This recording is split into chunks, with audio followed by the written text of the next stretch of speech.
Pernahkah kamu bertanya, kalau Tuhan itu baik, mengapa masalah bisa datang tanpa henti? Mengapa ada hal-hal tak terduga datang dan menimbulkan luka? Mengapa kita di saat kita sudah melakukan yang baik, justru kita sering diperlakukan dengan tidak baik, dengan tidak sepatutnya? Tentu benar, kita bisa belajar dari masalah. Kita bisa bertumbuh dari kesulitan. Tapi sayangnya tidak semua masalah dapat membuat kita bertumbuh. Tidak semua kesulitan bisa membuat kita belajar daripadanya. Apalagi kalau kita bahkan tidak tahu apa yang harus dipelajari. Kita tidak tahu apa yang harus diubah. Gantinya belajar dan bertumbuh, kita mungkin akan melakukan kesalahan yang sama berulang-ulang. Itulah kenapa sangat penting untuk menyadari kalau Tuhan itu baik. Sehingga gantinya kita menuntut mujizat dan berkat dari Tuhan, itu justru akan mengubahkan kita. Sehingga kebaikan Tuhan akan mengubah kita menjadi pribadi yang lebih baik. Karakter Tuhan yang pengasih dan penyayang akan mengubahkan kita jadi pribadi yang lebih pengasih dan penyayang. Panjang sabarnya Tuhan seharusnya mengubahkan kita menjadi orang yang lebih panjang sabar. Dan berlimpah kasih setianya Tuhan seharusnya mengubahkan kita menjadi pribadi yang lebih penuh kasih. Kalau ini adalah yang Anda rindukan untuk terjadi dalam hidup ini, mari kita tunduk kepala dan kita berdoa. Bapa di surga, hari ini Tuhan, dalam memulai sesi pada kali ini, kami ingin melihat, merasakan bagaimana baiknya Tuhan agar kebaikan-Mu, panjang sabar-Mu, kasih setiamu mengubahkan kami menjadi pribadi yang penuh kasih, panjang sabar dan berlimpah kasih karunia-Nya. Ubahkan kami Tuhan agar kehidupan kami dapat menjadi berkat kepada setiap orang.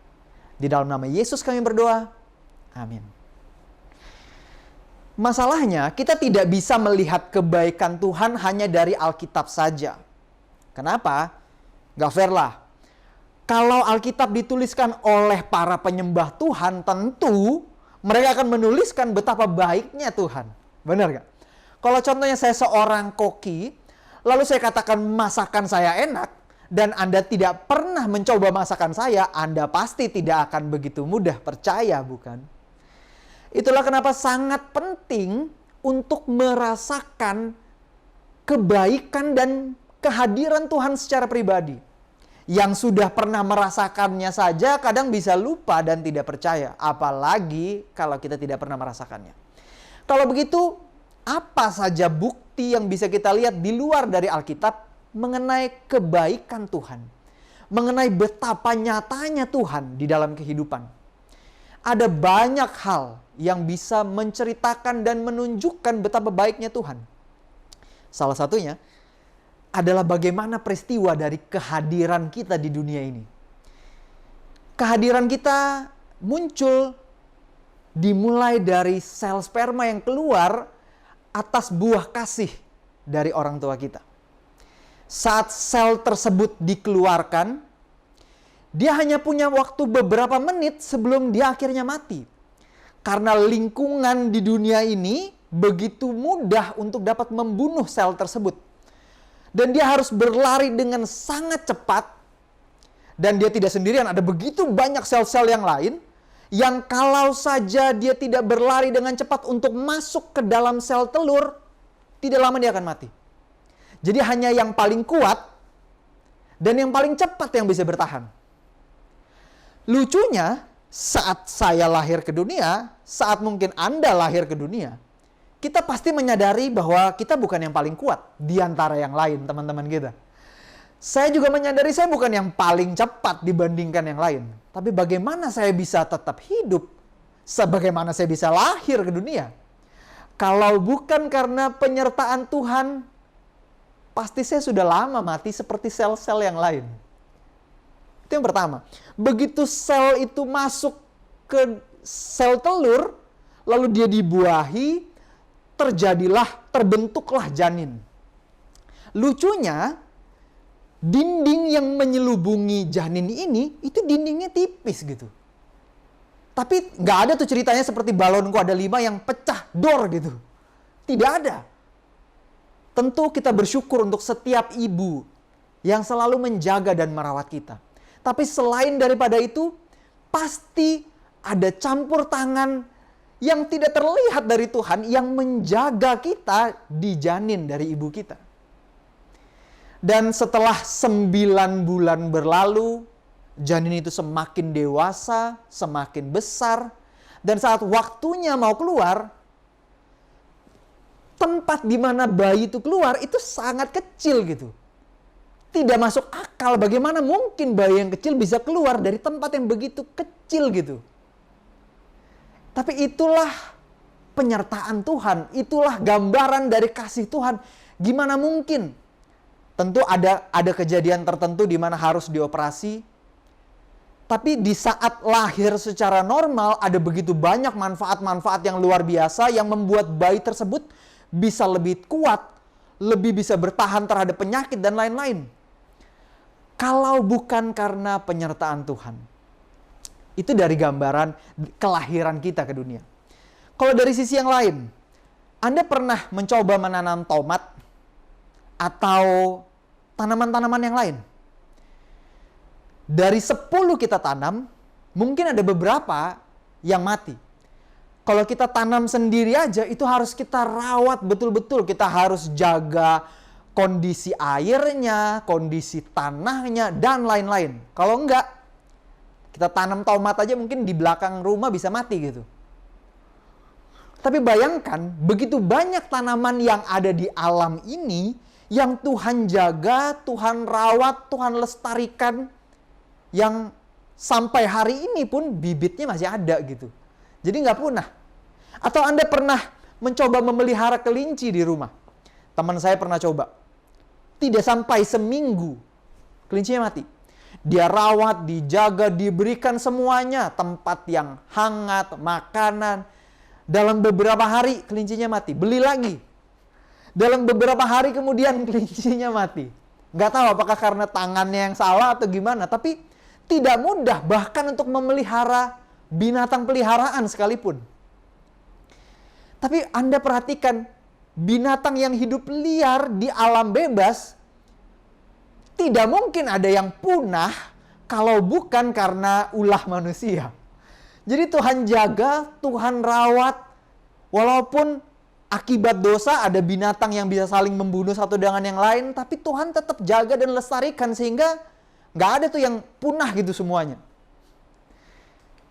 Jadi apalagi kalau kita berbicara tentang antariksa, bintang, bulan, matahari, bagaimana semuanya bisa berada pada tempatnya.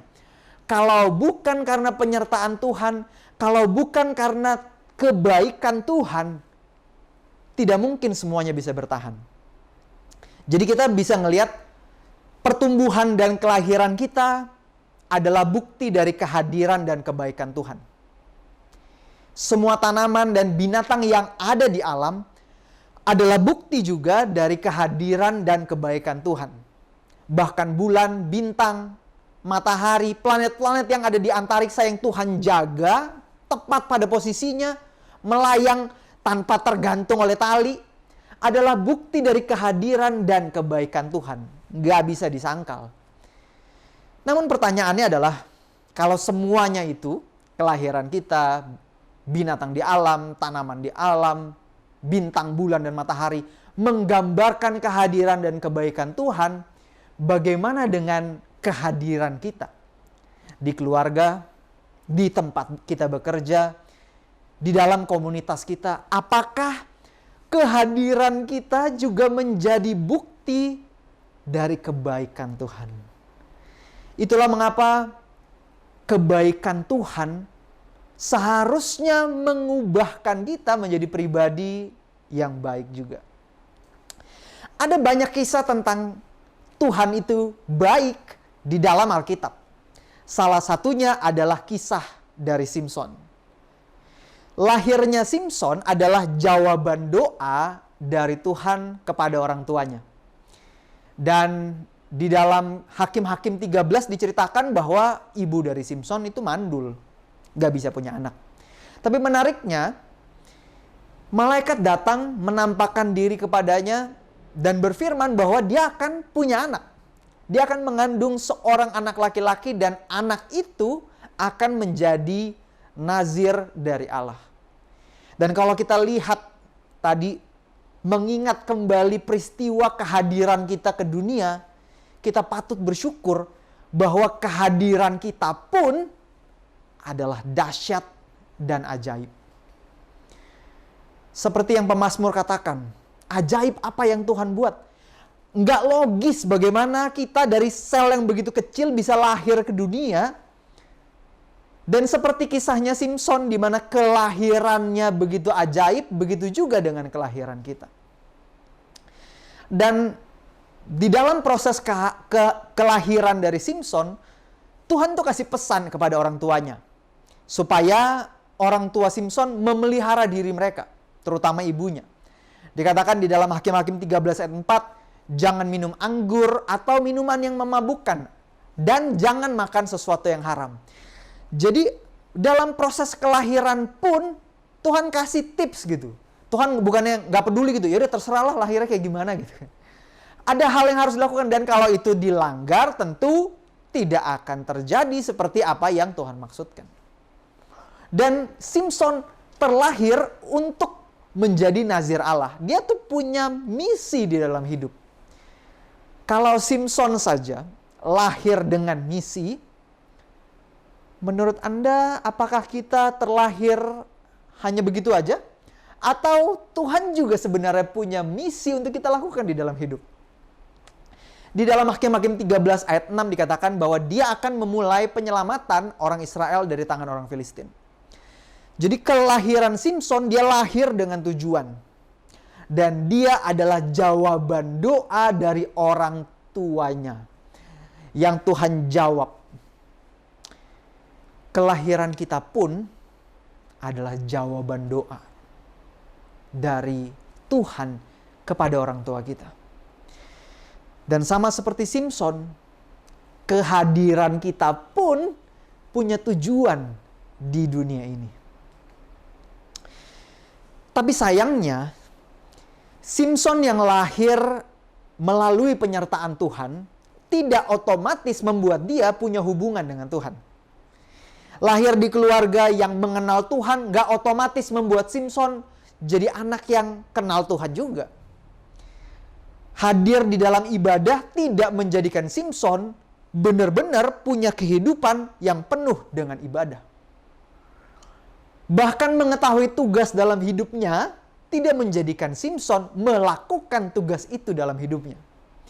Tuhan memberikan dia talenta, kekuatan yang luar biasa pun tidak dia pakai untuk melakukan misi di dalam hidupnya. Bagaimana dengan kita? Kita yang menyadari bahwa kelahiran kita adalah dahsyat dan ajaib, Tuhan berikan kita talenta, misi di dalam hidup. Apakah kita juga tahu apa yang jadi misi Tuhan dalam hidup kita? Apakah kita menggunakan setiap talenta yang Tuhan berikan juga untuk kemuliaan bagi namanya? Simson memilih untuk mengejar wanita. Suatu kali di dalam Hakim-Hakim 14 diceritakan dia pergi ke Timna, dia melihat seorang wanita yang cantik, lalu dia pulang, dia kasih tahu kepada ayah dan ibunya, dan dia minta supaya ayah dan ibunya mengambil wanita ini menjadi istrinya. Kenapa? Karena Simson merasa bahwa kalau tidak ada wanita ini dia tidak bisa bahagia. Padahal seharusnya kita bahagia dulu bersama dengan Tuhan, baru kita dapat membahagiakan orang lain, bukan? Namun sayangnya inilah yang Simson kejar. Dalam hidup ini, apa yang kita kejar hari ini? Harta, tahta, jabatan, pasangan hidup. Simson memilih untuk mengejar wanita. Dan gantinya melakukan apa yang menjadi tugasnya, dia larut dalam buayan keinginannya sendiri. Tapi kisahnya nggak berhenti di situ. di tengah jalan dia bertemu dengan singa, wah dia pukul singanya, lalu dia mendapatkan bahan untuk menjadi teka-teki saat singa itu mati. Lalu di tengah pesta perkawinannya dia memberikan teka-teki, orang-orang pada bingung nggak tahu mau jawab apa. Lalu dia diperdaya oleh istrinya untuk memberikan jawaban. Waktu dia kasih tahu jawabannya kepada istrinya, wah, jawabannya dikasih tahu kepada orang banyak sehingga Simson harus membayar apa yang dia janjikan karena orang banyak berhasil menjawab teka-tekinya. Simson menjadi marah, dia tinggalkan istrinya, dia pulang ke rumah orang tuanya. Waktu dia balik, ternyata istrinya sudah dikasih kepada orang lain untuk dinikahi. Dia menjadi sangat marah, dia ambil anjing hutan, diikat ekor anjing hutan itu dengan obor, lalu dia bakar kebun anggur dari orang Filistin. Inilah awal dari Simson yang akhirnya melakukan misinya. Setan tadi berpikir dia dapat menghancurkan hidup Simson, tapi Tuhan putar sehingga sejak itu Simson menjadi hakim atas orang Israel. Sayangnya dia harus mulai misinya dengan cara yang agak aneh gitu. Namun sama seperti kebanyakan orang, kita selalu berusaha untuk belajar dari kesalahan, bukan? Dan itu yang Simson lakukan. Dia mencoba belajar dari kesalahan. Namun sayangnya tidak semua orang bisa belajar dari kesalahan. Apalagi kalau kita tidak tahu apa yang harus dipelajari. Itulah yang terjadi dalam hidupnya Simson. Kalau di pernikahan pertamanya yang gagal, dia ngerasa mungkin ribet kali karena ajak orang tua. Di dalam hubungan yang berikutnya dia nggak pernah lagi ajak orang tuanya. Dia bahkan pergi ke Gaza untuk bertemu dengan wanita pelacur. Waktu pernikahan pertamanya dia kasih teka-teki, dia bilang udahlah bikin repot, dia nggak usah kasih teka-teki. Di pernikahan pertamanya begitu dia digoda, begitu rahasianya berhasil dibeberkan kepada orang banyak, dia langsung jadi marah. Di peristiwa yang berikutnya dia nggak ada cerita itu dia jadi marah saat rahasianya dikasih tahu. Dalam peristiwa Simson pergi ke Gaza, dia dikepung di sana. Waktu dia pergi kepada wanita sundal, wah orang-orang Filistin yang udah marah sama Simson mengepung kota Gaza. Jangan kasih dia keluar. Tapi menariknya Simson dia keluar, dia angkat pintu gerbang itu. Pintu gerbang di kota pada zaman itu tuh bukan kayak pintu rumah kita gitu yang tipis dan kecil. Pintu gerbang itu gede, tinggi, besar, lebar. Dia angkat dari palangnya, wah terus dia lepasin? Enggak. Dia bawa aja gitu pintu gerbangnya. Naik dia ke puncak gunung dekat Hebron. Kenapa dia lakuin itu? Ya karena dia bisa. Nggak ada alasan apa-apa. Dia angkat itu karena dia bisa, karena dia mau. Jadi Simson dalam hidupnya dia melakukan apa yang dia mau untuk lakukan. Dia pergi kepada wanita sundal di Gaza. Kenapa? Ya karena dia mau, karena dia suka. Itulah yang membuat dia tidak bisa melihat betapa baiknya Tuhan. Kenapa? Karena dia melakukan apa yang dia mau. Dia melakukan apa yang dia suka. Karena dia mampu. Lalu kita tahu kisahnya. Dia akhirnya bertemu dengan seorang wanita yang bernama Delila. Dia mencintai Delila dengan begitu sangat. Dia rela lakukan apa saja. Sampai akhirnya saat Delila ditanya, oke Delila kasih tahu dong, tanya sama Simson, apa yang jadi rahasia kekuatannya. Satu kali Delila tanya, Simson jawab muter-muter, akhirnya Simson kasih jawaban yang salah. Waktu rahasianya ketahuan, ternyata gagal. 2 kali ditanya, gagal juga. Karena Simson mencoba mencari jawaban yang lain. Wah, Delila udah kesel, nangis-nangis dia. Kamu gak sayang sama saya. Akhirnya Simson kasih tahu rahasianya. Padahal 1 kali udah dikasih tahu dan dia lihat, loh kok orang-orang ini pada ngelakuin hal yang sama. 2 kali dikasih tahu, loh kok semuanya ngelakuin apa yang sama. Tapi dia mencoba belajar dari kesalahannya. Yang pertama, pernikahan pertamanya gagal karena dia langsung marah. Yang ini dia tahan amarahnya. Bagus ya. Tapi bukan di situ seharusnya dia bertumbuh dan belajar gitu. Dia bertumbuh di titik yang salah gitu. Dia masih tetap melakukan apa yang dia kehendaki oleh hatinya. Akhirnya Dia kasih tahu apa yang jadi rahasia dari kekuatannya. Rambutnya digunting, kekuatannya hilang. Simson ditangkap, dia dibelenggu. Apakah Anda pernah merasakan hal yang sama? Terperangkap di dalam dosa. Seperti yang dilakukan oleh Simson. Dia pikir, ini cuman mencintai, apa salahnya sih? Itu yang Simson lakukan. Dia mencintai seorang wanita, apa salahnya? Salahnya adalah karena dia tidak melakukan apa yang harusnya jadi tugasnya. Dia lari dari apa yang menjadi panggilannya di dalam hidup. Dia mengejar apa yang dia inginkan. Akhirnya dia terperangkap, terbelenggu. Apakah Anda juga pernah merasakan terbelenggu oleh dosa? Sama seperti Simson yang bertahun-tahun lahir dari keluarga yang mengenal kebenaran, bertahun-tahun mengikuti adat istiadat, mengikuti setiap ibadah, tapi tangannya terbelenggu. Apakah Anda juga pernah merasakan kecanduan yang sama? Sulit melepaskan dari dosa-dosa pribadi di dalam kehidupan. Jika itu yang menjadi pergumulan Anda, pastikan Anda menghubungi nomor dari channel ini. Karena channel ini bukan dibuat hanya untuk iseng aja gitu. Enggak. Channel ini dibentuk agar dapat menjadi saluran berkat bagi lebih banyak orang. Channel ini dibentuk karena kami rindu untuk menolong menjadi berkat agar lebih banyak lagi orang yang saat ini sedang terbelenggu oleh dosa bisa dilepaskan, bisa menemukan jalan keluar. Lalu kisahnya tidak berhenti di situ. Simson sudah ditangkap, kekuatannya hilang, dia dibelenggu, lalu matanya dicungkil. Sehingga dia tidak bisa lagi melihat. Dia tidak bisa melihat apa? Tentu yang pertama adalah dia tidak bisa lagi melihat penyertaan Tuhan.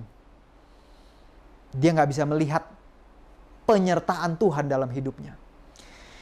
Dan inilah juga yang setan lakukan di saat kita jatuh ke dalam dosa. Kita seolah-olah tuh nggak bisa melihat perlindungan Tuhan, penyertaan Tuhan. Di saat dia berikan masalah dalam kehidupan kita, tujuannya apa? Supaya kita nggak bisa lagi melihat di mana Tuhan di tengah masalah yang kita alami. Dan inilah yang terjadi dalam hidupnya Simson. Setan ingin agar Simson percaya bahwa dia sudah hilang. Matanya yang tidak bisa melihat membuat Simson, membuat orang tidak bisa membedakan mana yang benar dan salah. Sejak manusia jatuh ke dalam dosa, inilah yang setan lakukan. Tidak bisa melihat sehingga nggak bisa bedain gitu, mana yang benar dan mana yang salah. Setan selalu berusaha membuat kita mencoba melihat kesalahan, kejahatan dari perspektif yang lain. Sehingga kejahatan pun kelihatannya benar gitu. Saat ada seorang ibu contohnya katanya, yang kelaparan, anaknya kelaparan lalu dia mencuri.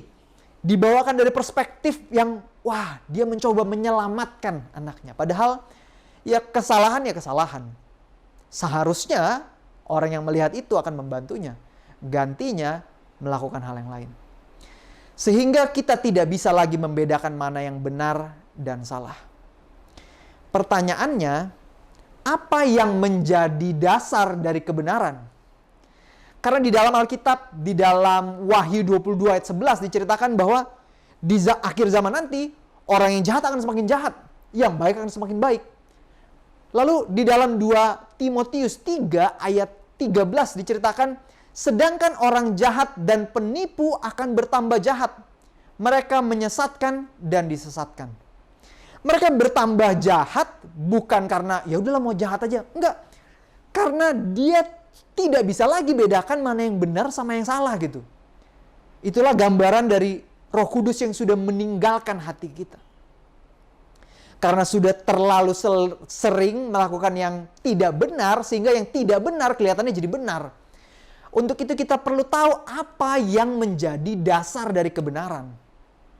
Bukan adat istiadat, bukan apa yang lingkungan katakan itu benar, tapi harusnya dasar dari kebenaran adalah firman Tuhan.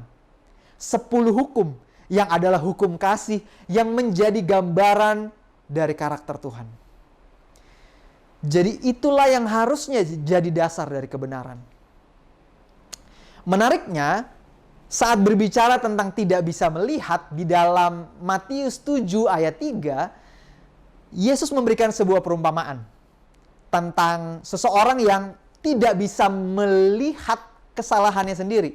Di sana dikatakan, "Mengapa engkau melihat selumbar di mata saudaramu, sedangkan balok di dalam matamu tidak engkau ketahui?" Jadi hal yang bisa membuat seseorang tidak lagi bisa melihat adalah karena ada balok yang menutupi matanya. Kenapa balok menutupi matanya? Karena dia melihat selumbar yang ada di mata dari saudaranya. Membandingkan kesalahan kita dengan orang lain.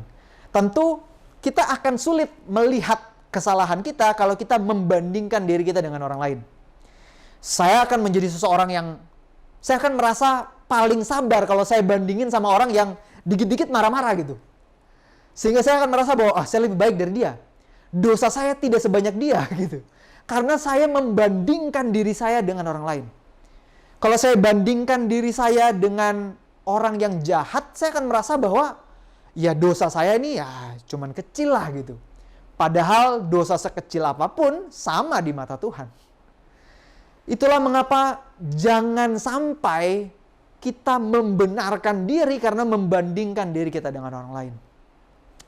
Jadi ada 3 langkah yang setan coba lakukan agar kita tidak bisa melihat kebaikan Tuhan. Yang pertama, seperti yang terjadi dalam hidup Simpson, dibelenggu oleh dosa, dia nggak bisa bedain. Yang kedua, dia nggak bisa bedain lagi tuh mana yang benar dan salah. Dan yang ketiga, membenarkan diri karena dia membandingkan dirinya dengan orang lain. Tapi menariknya, kisahnya nggak berakhir di situ. Saat Simpson dibelenggu, ditawan, rambutnya dibotakin, kekuatannya hilang, dicungkil matanya. Suatu kali dia dipanggil keluar dari penjaranya untuk dipertontonkan kepada banyak orang untuk menunjukkan bahwa Simpson yang tadinya kuat, sekarang sudah menjadi lemah, berhasil ditaklukkan oleh dewanya orang Filistin. Lalu Simpson dibawa ke sana, tangannya diikat di tiang, diketawain, diledekin, dicemooh. Lalu Simpson berdoa kepada Tuhan. Dia minta agar Tuhan berikan kembali kekuatannya, agar dia bisa runtuhkan tiang tersebut, agar dia dapat mengakhiri tugasnya. Menariknya, Tuhan jawab doanya Simpson. Bertahun-tahun Tuhan bicara sama Simpson, tapi Simpson gak mau dengar. Simpson memilih jalannya sendiri. Tapi waktu Simpson bicara sama Tuhan, Tuhan dengar. Pada waktu Tuhan datang ke dekat Simpson bertahun-tahun yang lalu sejak dia masih muda, Simpson justru memilih untuk lari kepada wanita asing. Tapi waktu Simpson datang ke dekat Tuhan, membutuhkan Tuhan, Tuhan gak pernah lari dari Simpson. Tuhan selalu datang mendekat. Waktu Tuhan meminta pada Simpson untuk hidup benar di masa yang lalu sejak dia masih muda, Simpson menolak dan justru memilih jalannya sendiri. Tapi waktu Simpson meminta pada Tuhan, Tuhan memberikan apa yang menjadi kebutuhannya Simpson. Saat saya melihat dan bercermin pada apa yang terjadi dalam kisahnya Simpson, bagaimana Tuhan menjawab doanya dia, saya seperti melihat pada diri saya sendiri. Saat kita bertahun-tahun menolak Tuhan, Tuhan gak pernah menolak kita. saat kita memilih jalan kita sendiri, Tuhan gak pernah meninggalkan kita. Tuhan menjawab doanya Simson. Dan Simson tahu bahwa hari itu adalah hari terakhirnya dia. Dari kisah Simson mengajak kita untuk merenungkan bagaimana kalau hari ini adalah hari terakhir kita. Apa yang akan kita lakukan berbeda? Kalau saja Simson tahu bahwa hari terakhirnya saat dia kasih tahu apa yang jadi rahasianya itu akan jadi hari terakhirnya untuk bertemu dengan keluarganya, bertemu dengan sahabatnya, bertemu dengan orang-orang yang dia kasihi, kira-kira apa yang akan dia lakukan? Saya yakin dia pasti akan lakukan hal yang berbeda. Dan di hari-hari terakhirnya saat di penjara, saya yakin itu adalah hari-hari yang istimewa karena di saat dia bahkan tidak bisa melihat, dia bisa melihat penyertaan Tuhan. Saat dia ditangkap dan dibelenggu, disitulah dia memulai kembali hubungannya dengan Tuhan. Kalau hari ini adalah hari terakhir kita, apa yang akan kita lakukan dengan berbeda? Bagaimana cara kita memperlakukan keluarga kita? Apa pesan-pesan yang akan kita katakan kepada sahabat kita, kepada orang-orang terdekat kita, kepada orang-orang yang Tuhan perkenalkan dalam hidup kita? Apa yang akan kita lakukan berbeda kalau hari ini adalah hari terakhir? Dan satu hal yang menarik lagi adalah di dalam kitab Ibrani, di Ibrani 11, nama Simson dituliskan sebagai salah satu dari pahlawan iman. Wow. Saat saya baca Ibrani 11, saya nggak bisa habis pikir gitu. Bagaimana mungkin nama Simson dituliskan menjadi pahlawan iman? Anda bisa bayangkan suatu hari nanti saat Simson dibangkitkan dan berada di surga, saat dia lihat, loh, di dalam buku Ibrani nama saya dituliskan menjadi pahlawan iman, Simson pasti akan katakan, Tuhan, saya nggak layak Tuhan. Pahlawan iman gimana Tuhan? Saya lari kepada wanita asing. Saat Tuhan suruh saya melakukan apa yang jadi tugas saya nggak lakuin itu gitu selama beberapa tahun hidup saya. Di mananya Tuhan pahlawan imannya? Namun itulah yang akan menjadi kisah dari kita semua. Jika suatu hari nanti saat kita dibangkitkan, saat Yesus datang yang kedua kali, lalu kita berada di surga. Di surga saat kita diberikan mahkota, kita pasti akan katakan, Tuhan, bagaimana ceritanya saya bisa ada di sini? Saya tuh punya masa lalu yang buruk. Saya punya dosa-dosa kesayangan yang dulu itu sulit buat saya lepaskan. Tapi Tuhan melepaskan kita. Bayangkan betapa bahagianya Simson saat namanya dituliskan sebagai salah satu dari pahlawan iman. Dan suatu hari nanti, kita sadar atau tidak sadari, di surga nanti, di tengah masa lalu kita yang buruk, di tengah setiap dosa yang mungkin hari ini masih kita gumuli, suatu hari nanti setelah Tuhan membebaskan kita dan kita berserah kepada Tuhan, nama kita pun akan dituliskan menjadi salah satu dari pahlawan iman. Jadi kalau Tuhan itu baik, gantinya kita justru menuntut apa yang harusnya Tuhan berikan. Bukankah seharusnya kita juga mencerminkan karakternya? Kebaikan Tuhan seharusnya mengubahkan kita jadi pribadi yang baik. Tuhan yang pengasih, penyayang, panjang sabar, seharusnya mengubahkan kita jadi pribadi yang pengasih, penyayang, dan panjang sabar. Berlimpah kasih dan setianya Tuhan seharusnya mengubahkan kita menjadi pribadi yang berlimpah kasih dan setianya. Biarlah apa yang kita pelajari hari ini mengubahkan kita dan memberikan semangat kepada kita untuk melihat kebaikan Tuhan yang seharusnya membuat kita jadi pribadi yang baik. Mari kita berdoa. Bapa di surga, betapa besar dan agungnya Engkau. Betapa panjang sabarnya dan berlimpah kasih setianya Engkau dalam kehidupan dari setiap kami. Bahkan sebelum kami dilahirkan, bahkan dalam proses pertumbuhan dan kelahiran kami, sampai pada hari ini, tidak berkesudahan kasih setiamu. Karena itu ya Bapa, bantu kami agar hidup kami pun menunjukkan betapa besarnya kasih dan setianya Tuhan. Betapa panjang sabarnya Tuhan. Agar hidup kami dapat menjadi berkat dimanapun kami berada. Dalam nama Yesus kami berdoa. Amin. Tuhan memberkati.